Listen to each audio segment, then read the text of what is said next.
شنو هي الحاجه اللي كتخاف منها اكثر؟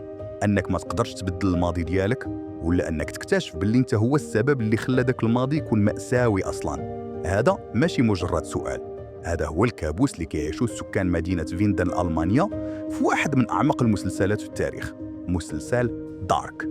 اليوم ما غاديش نديروا غير ملخص للاحداث، اليوم غادي نحلوا 3 ديال الاقفال وغادي نكشفوا على 3 ديال الاسرار الفلسفيه الخطيره اللي خلاها الموسم الاول ديال دارك، واللي غادي تخليك تعاود تفكر في كل شيء كتعرفوا على الحياه، القدر والزمن. السر الاول، لغز ميكل وسؤال الهويه. كل شيء كيبدا باختفاء طفل صغير سميتو ميكل نيلسون في 2019. قصه كتبان عاديه ديال اختفاء، حتى كنكتشفوا الحقيقه الصادمه.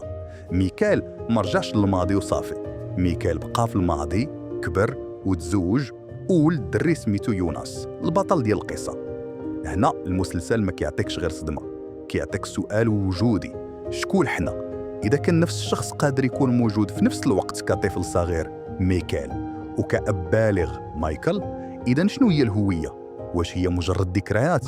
واش حنا نتيجه للزمن اللي عشنا فيه؟ دارك كيجاوبنا بواحد الطريقه مرعبه. في مدينه فيندن شكون انت كيعتمد بشكل كامل على في اين وقت انت. الهويه ماشي شي حاجه ثابته، بل ورقه كيلعب بها الزمان كيف ما بغى. السر الثاني، خطأ أولريش وفخ القدر. الأب ديال ميكال أولريش كيحماق فاش كيختفي ولده، وملي كتجي الفرصة باش يسافر عبر الزمن لعام 1953 كيدير الحاجة اللي أي أب غادي يفكر فيها، كيحاول يصلح الماضي.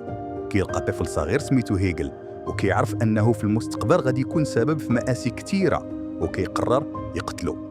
أولريش كان كيظن أنه كيستعمل الإرادة الحرة ديالو باش يغير القدر، ولكن هنا فين كاين الفخ المرعب ديال دارك.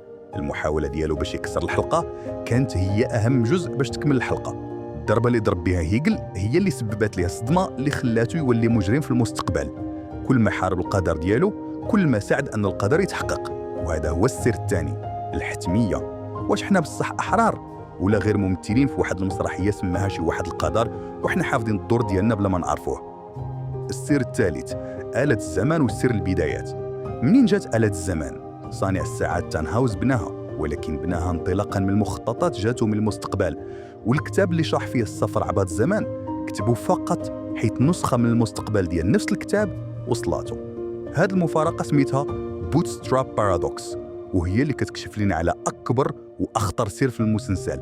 في فيندن الزمن ما عندوش بداية، الأحداث ما كتبداش، الأحداث غير كاينة وصافي. الماضي كيخلق المستقبل، والمستقبل كيخلق الماضي في واحد الدائرة اللي عمرها كتسالي. مقولة البداية هي النهاية والنهاية هي البداية ماشي مجرد شعر، هي القانون الفيزيائي الوحيد اللي خدام في هذا العالم المعقد. إذا شنو تعلمنا من الموسم الأول؟ تعلمنا أن الهوية ديالنا ممكن تكون مجرد وهم، وأن القدر ممكن يكون فخ محكم، وأن الزمن ممكن ما يكونش عنده بداية. دارك ما كيسولش غير شنو وقع لهاد العائلات، كيسولنا حنا شنو كانت هاد القوانين كتحكم حياتنا حنا. وكيخلي عندك واحد السؤال أخير مقلق: إلا كانت عندك الفرصة ترجع للماضي، واش بصح كنتي غادي تجرأ تبدل شي حاجة وانت عارف أنك ممكن تكون السبب في المأساة ديالك؟